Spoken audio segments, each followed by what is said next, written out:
خوب اچھی طرح مسائل سمجھ لو. اس میں آپ مجھے فنڈامنٹلسٹ کہو, دقیانوس کہو, جو مرضی کہہ دو.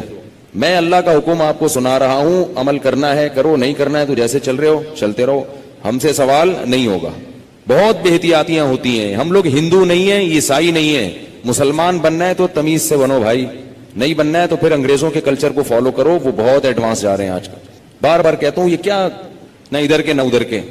تو جب بیٹی 9 سال کی ہو جائے, بیٹی 9 سال, تو باپ پر یہ احتیاط لازم ہے کہ وہ اس کو پیار کرنے میں احتیاط سے کام لے.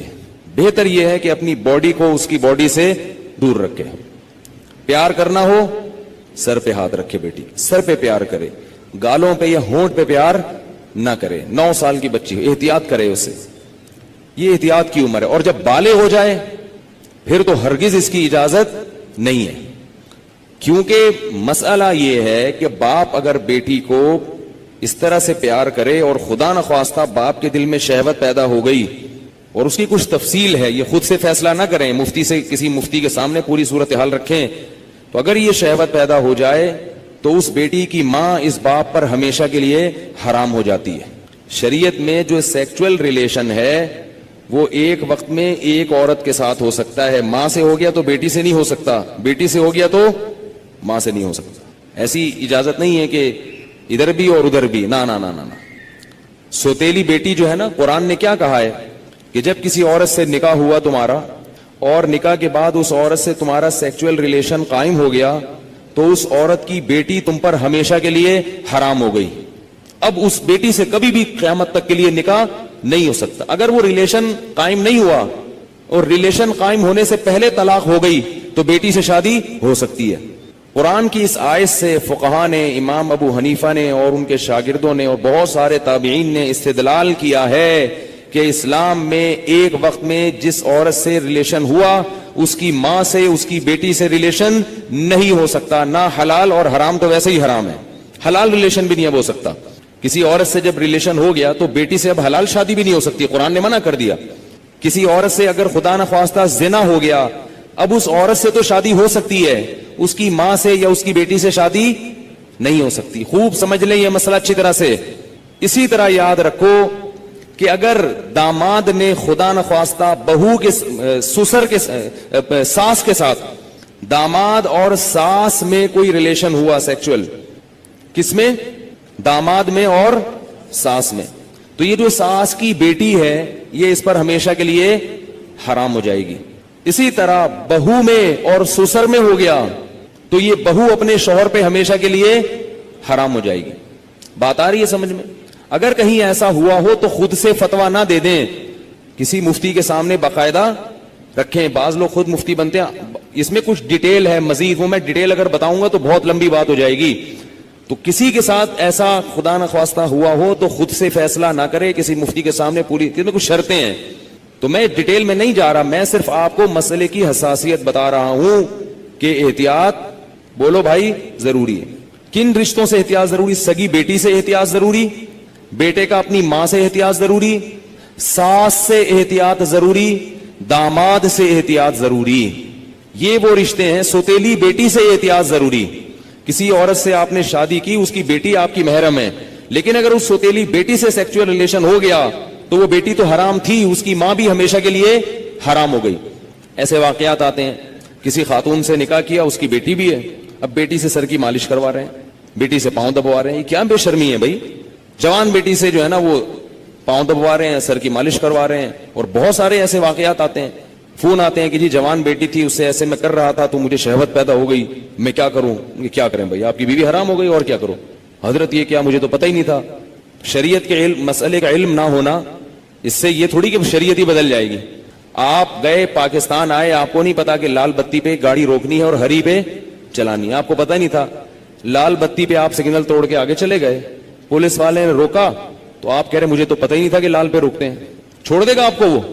تو اسی طرح اللہ بھی نہیں چھوڑتے کہ پتہ ہی کوئی نہیں, آپ کو پتہ ہی نہیں تھا آپ کو. تو یہ خوب سمجھ لیں, ان رشتوں میں احتیاط کی بہت سخت ضرورت ہے. اسلام پاکیزہ نظام بنانا چاہتا ہے. بہو گھر میں آئی ہے تو سسر کے لیے وہ بیٹیوں کی طرح ہے. جب بھی اس پہ نگاہ ڈالے, کیسی نگاہ ڈالے گی؟ بیٹی جیسے. اور اس کو ہاتھ نہ لگائے,